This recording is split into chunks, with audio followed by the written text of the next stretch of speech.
ನಮಸ್ಕಾರ. ಇಂದಿನ ಸಂಚಿಕೆಯಲ್ಲಿ ವೇದಿಕ್ ನ್ಯೂಮರಾಲಜಿ ಬಗ್ಗೆ ಮಾತಾಡ್ತಾ ಹೋಗೋಣ. ವೇದಿಕ್ ನ್ಯೂಮರಾಲಜಿ ಅಂದರೆ ಏನು?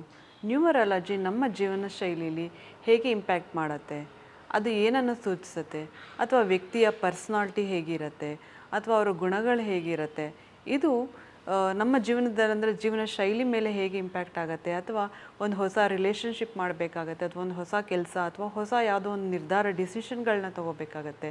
ಆವಾಗ ವೇದಿಕ್ ನ್ಯೂಮರಾಲಜಿ ಅನ್ನೋದು ತುಂಬ ಇಂಪ್ಯಾಕ್ಟ್ ಆಗುತ್ತೆ.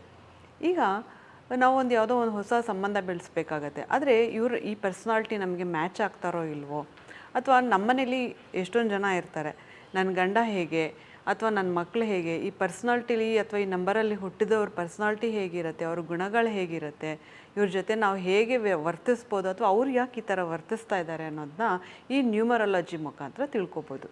ಹಾಗೆ ಈ ವೇದಿಕ್ ನ್ಯೂಮರಾಲಜಿ ಮುಖಾಂತರ ನಾವು ಪ್ರಿಡಿಕ್ಷನ್ ಕೂಡ ಮಾಡ್ಬೋದು.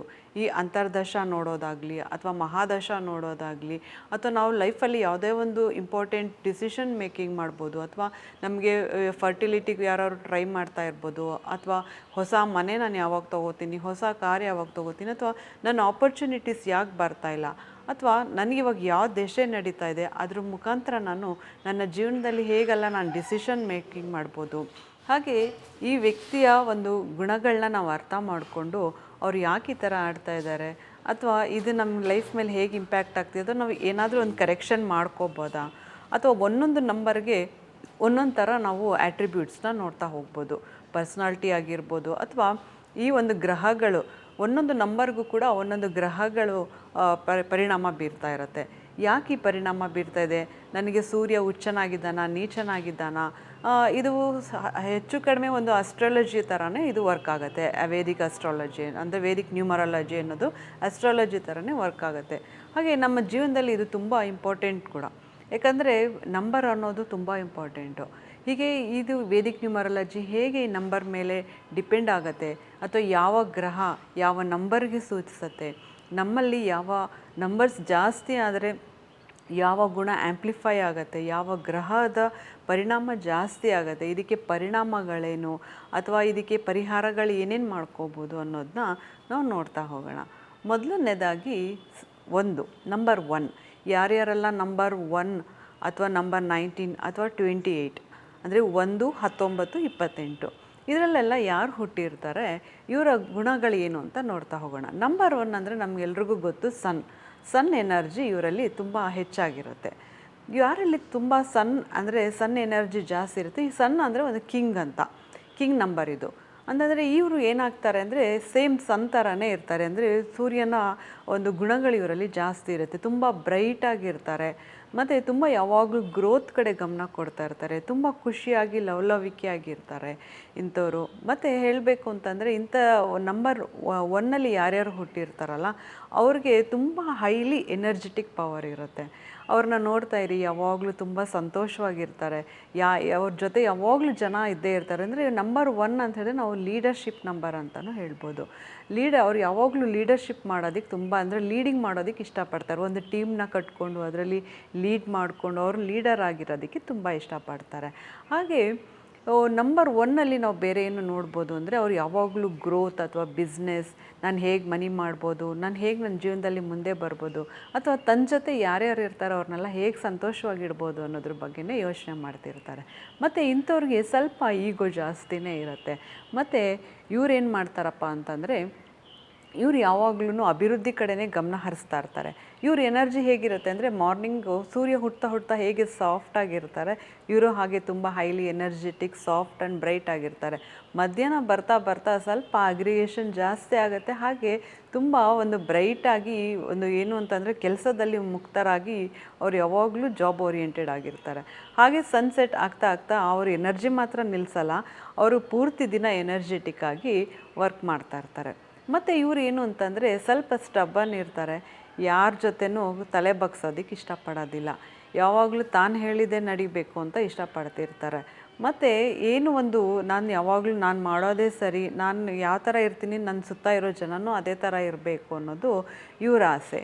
ಮತ್ತು ಇವರು ಯಾವುದೇ ಒಂದು ಕೈ ಹಾಕಿದ್ರೆ ಯಾವುದೇ ಒಂದು ಕೆಲಸದಲ್ಲಿ ಮತ್ತು ಡಿಸಿಷನ್ ಮೇಕಿಂಗಲ್ಲಿ ತುಂಬ ಚೆನ್ನಾಗಿ ಮಾಡ್ತಾರೆ. ಮತ್ತು ಯಾರಿಗಾದ್ರೂ ದಾರಿ ತೋರಿಸ್ಬೇಕು, ಯಾರಿಗಾದ್ರೂ ಒಂದು ಸಜೆಷನ್ ಕೊಡಬೇಕು. ಇವ್ರ ಹತ್ರ ಒಂದು ಸಜೆಷನ್ ಕೇಳಿದ್ರೆ ರೈಟ್ಸ್ ಡಿಸಿಷನ್ ಕೊಡ್ತಾರೆ. ಯಾಕಂದರೆ ಯಾವಾಗಲೂ ಗ್ರೋತ್ ಅಥವಾ ಒಂದು ಗ್ರೋತ್ ಡೈರೆಕ್ಷನ್ ಕಡೆ ಇವರು ಮುಖ ಮಾಡಿರೋದ್ರಿಂದ ಇಂಥವ್ರ ಜೊತೆ ಇದ್ದರೆ ಎಂಥವ್ರು ಕೂಡ ಎಷ್ಟೇ ಬೇಜಾರಾಗಿರೋರು ಕೂಡ ಇವರು ಸಂತೋಷವಾಗಿ ಇಟ್ಬಿಡ್ತಾರೆ. ಹಾಗೆ ಇಂಥವರಲ್ಲಿ ನಾವು ಏನನ್ನು ನೋಡ್ಬೋದು ಅಂತಂದರೆ, ಇವ್ರಿಗೆ ಸ್ವಲ್ಪ ಅಂದರೆ ಯಾರಿಗೂ ಬಗ್ಗೋದಿಲ್ಲ ಇವರು. ಅಂತಂದರೆ ನೀನು ಹೀಗೆ ಮಾಡು ಹಾಗೆ ಮಾಡು ಅಂತ ಹೇಳಿದ್ರೆ ಕಮ್ಯಾಂಡ್ನ ಇವರು ತೊಗೊಳ್ಳೋದಿಲ್ಲ. ಯಾಕಂದರೆ ಇದು ರಾಜ ನಂಬರು. ರಾಜ ಯಾವತ್ತೂ ಯಾರಿಗೂ ತಲೆ ಬಗ್ಸೋದಿಲ್ಲ. ಹಾಗೆ ನಂಬರ್ 1ನಲ್ಲಿರೋರು ಯಾರಿಗೂ ತಲೆ ಬಗ್ಸೋಕ್ಕೆ ಇಷ್ಟಪಡೋದಿಲ್ಲ. ಅವ್ರಿಗೇನು ಇಷ್ಟ ಬರುತ್ತೋ ಅದನ್ನು ಅವ್ರು ಮಾಡಿಕೊಂಡು ಆ ದಾರಿಲಿ ಹೋಗೋಕ್ಕೆ ಇಷ್ಟಪಡ್ತಾರೆ ಹೊರತು ನೀನು ಇದು ಮಾಡು, ನೀನು ಅದು ಮಾಡು, ನೀನು ಈ ಥರ ಮಾಡು ಅಂತ ಯಾರಾದರೂ ಕಮ್ಯಾಂಡ್ ಮಾಡಿದ್ರೆ ಇಷ್ಟ ಆಗಲ್ಲ. ಹಾಗೆ ಇವ್ರು ಯಾರ ಕೈ ಕೆಳಗಡೆನೂ ವರ್ಕ್ ಮಾಡೋಕ್ಕೆ ಇಷ್ಟಪಡಲ್ಲ. ನಂಬರ್ 1 ಇರೋರು ಸಾಮಾನ್ಯವಾಗಿ ನೋಡಿ ಅವ್ರದ್ದೇ ಆದ ಬಿಸ್ನೆಸ್ ಮಾಡ್ಕೊಂಡಿರ್ತಾರೆ, ಅಥವಾ ಯಾವುದೋ ಒಂದು ಸ್ಟಾರ್ಟಪ್ ಮಾಡ್ಕೊಂಡಿರ್ತಾರೆ, ಅಥವಾ IT ಫೀಲ್ಡಲ್ಲಿ ಇರ್ತಾರೆ, ಏನೋ ಒಂದು ಮಾಡ್ತಾರೆ. ಇವ್ರು 4 ಗೋಡೆ ಮಧ್ಯೆ ಕೂರಿಸಿ ನೀನು ಇಷ್ಟೇ ಮಾಡು, ಹೀಗೆ ಮಾಡು, ಈ ಚೌಕಟ್ಟಲ್ಲಿ ಕೆಲಸ ಮಾಡು ಅಂತಂದರೆ ಇವರು ಮಾಡೋದಿಲ್ಲ. ನೋಡಿದ್ರಲ್ಲ ನಂಬರ್ 1 ಅವರು ಹೇಗೆಲ್ಲ ಇರ್ತಾರೆ ಅಂತ. ಸೊ ನಿಮ್ಮ ಮನೇಲಿ ಯಾರಾದರೂ ನಂಬರ್ 1 ಇದ್ದರೆ ಈ ಗುಣಗಳಿದೆಯಾ ಅಂತ ನೀವು ಅಬ್ಸರ್ವ್ ಮಾಡಿ. ಹಾಗೆ ನಂಬರ್ 1 ಅವ್ರಿಗೆ ರೆಕಗ್ನೈಸೇಷನ್ ತುಂಬ ಇಷ್ಟ ಆಗುತ್ತೆ, ಮತ್ತು ಇವರಿಗೆ ತುಂಬ ಸ್ಟ್ರಾಂಗ್ ವಿಲ್ ಪವರ್ ಇರುತ್ತೆ. ಬಟ್ ಇವ್ರೇನು ಅಂತಂದರೆ ತುಂಬ ರೆಸ್ಪೆಕ್ಟ್ಗೆ ಕ್ರೇವ್ ಮಾಡ್ತಾರೆ. ಎಲ್ಲಿ ರೆಸ್ಪೆಕ್ಟ್ ಇರೋದಿಲ್ವೋ ಅಲ್ಲಿ ಇರೋದಕ್ಕೆ ಇಷ್ಟಪಡೋದಿಲ್ಲ. ತುಂಬ ಸ್ಟಬನ್ ಕೂಡ ಆಗ್ತಾರೆ ಕೆಲವು ವಿಷಯದಲ್ಲಿ. ಇವ್ರಿಗೆ ಯಾರೇ ಆಗಲಿ ಒಂದು ರೆಸ್ಪೆಕ್ಟ್ ತೋರಿಸ್ಬೇಕಾಗತ್ತೆ. ಮತ್ತು 4 ಜನದ ಮಧ್ಯೆ ಇವರು ರೆಕಗ್ನೈಸೇಷನ್ ಆಗಬೇಕು, ನಾನು ಲೀಡರ್ಶಿಪ್ನ ವಹಿಸಬೇಕು, ಅಥವಾ 4 ಜನ ನನ್ನನ್ನು ಗುರುತಿಸ್ಬೇಕು, ಅಥವಾ ಏನೇ ಒಂದು ಕಾರ್ಯ ಆಗಲಿ ಅದನ್ನು ನಾನೇ ಮುಂದಾಳತ್ವ ತೊಗೊಂಡು ಮಾಡಬೇಕು ಅಂತ ತುಂಬ ಇಷ್ಟಪಡ್ತಾರೆ. ಹಾಗೆ ಇವ್ರಿಗೆ ವಿಲ್ ಪವರ್ ಇರೋದ್ರಿಂದ ಎಲ್ಲೇ ಹೋಗಲಿ ಅವರು ಗೆದ್ದು ಬರೋ ಚಾನ್ಸಸ್ ತುಂಬ ಇರುತ್ತೆ. ಮತ್ತು ಏನೇ ಒಂದು ಟಾಸ್ಕ್ ಕೊಡಿ ಇವರು ನಗ್ನಗ್ತಾ ಖುಷಿಯಾಗಿ ಲವಲವಿಕೆಯಿಂದ ಮಾಡ್ತಾ ಹೋಗ್ತಾರೆ. ಮತ್ತು ಯಾವಾಗಲೇ ನೋಡಿ ತುಂಬ ಬ್ರೈಟಾಗಿ ಫುಲ್ ಹೈ ಎನರ್ಜೆಟಿಕ್ ಆಗಿ ಇವ್ರನ್ನ ನಾವು ಕಾಣ್ಬೋದು. ಮತ್ತು ಎಲ್ಲಿ ಇವ್ರಿಗೆ ರೆಸ್ಪೆಕ್ಟ್ ಸಿಗೋದಿಲ್ಲ ಆವಾಗ ತುಂಬ ಸ್ಟಬನ್ ಆಗ್ತಾರೆ, ಮತ್ತು ಈಗೋ ತೋರಿಸ್ತಾರೆ, ಮತ್ತು ತುಂಬ ಅಂದರೆ ಆನ್ ದಿ ಫೇಸ್ ಹೇಳ್ತಾರೆ. ಇವರು ಶುಗರ್ ಕೋಟಿಂಗ್ ಮಾಡೋದಿಲ್ಲ. ಇವ್ರು ಏನು ಅಂತಂದರೆ ಏನೇ ಇದ್ರೂ ಅದನ್ನು ನೇರ ದಿಟ್ಟ ನಿರಂತರ ಅಂತ ಹೇಳ್ತಾರಲ್ಲ, ಆ ಥರ ಆನ್ ದಿ ಫೇಸ್ ಹೇಳಿಬಿಡ್ತಾರೆ. ಯಾರಿಗೆ ಎದುರುಗಡೆ ಇರೋರಿಗೆ ಬೇಜಾರಾಗ್ಬೋದು, ಏನು ಅನ್ಕೋತಾರೋ ಅನ್ನೋದು ಇವ್ರಿಗಿರೋದಿಲ್ಲ. ಅವ್ರ ಮನಸ್ಸಿಗೆ ಏನು ಬರುತ್ತೆ ಅದನ್ನು ಹೇಳಿ ಅವ್ರ ಮನಸ್ಸನ್ನ ಕ್ಲಿಯರ್ ಮಾಡ್ಕೊಂಬಿಡ್ತಾರೆ. ಸೊ ಈ ಥರ ವ್ಯಕ್ತಿತ್ವ ಇರೋರು ನಿಮ್ಮ ಮನೇಲೂ ಇರ್ಬೋದು, ನಿಮ್ಮ ಸುತ್ತ ಇರ್ಬೋದು, ಅಥವಾ ನಿಮ್ಮ ರಿಲೇಷನ್ಶಿಪ್ಪಲ್ಲೂ ಇರ್ಬೋದು. ಈ ಥರವ್ರು ಯಾರು ಇದ್ದರೆ ನನಗೆ DM ಮಾಡಿ. ಮತ್ತು ಈ ಥರ ಆಟ್ರಿಬ್ಯೂಟ್ಸ್ ಏನಾದರೂ ತುಂಬ ಜಾಸ್ತಿ ಇದ್ದರೆ, ಅಂದರೆ ಕುಂಡಲಿಲಿ ಅಥವಾ ಗ್ರಿಡ್ಡಲ್ಲಿ ತುಂಬ ಜಾಸ್ತಿ ಇದ್ದರೆ ಇಂಥವ್ರಿಗೆ ಏನಾಗುತ್ತೆ, ಈಗೋ ಜಾಸ್ತಿ ಆಗುತ್ತೆ. ಮತ್ತು ಏನು ಅಂತಂದರೆ ನಾನು ಅನ್ನೋದು ತುಂಬ ಆಗಿಬಿಡುತ್ತೆ. ತುಂಬ ವಿಲ್ ಪವರ್ ಜಾಸ್ತಿ ಆಗಿ ತುಂಬ ಹೈಲಿ ಎನರ್ಜೆಟಿಕ್ ಆದಾಗ ಕೆಲವು ಟೈಮ್ ಅದನ್ನು ಸ್ಟಾಪ್ ಮಾಡಬೇಕಾಗತ್ತೆ. ಇದಕ್ಕೆ ಪರಿಹಾರಗಳೇನು ಅನ್ನೋದನ್ನ ನಾವು ಮುಂದೆ ನೋಡ್ತಾ ಹೋಗೋಣ.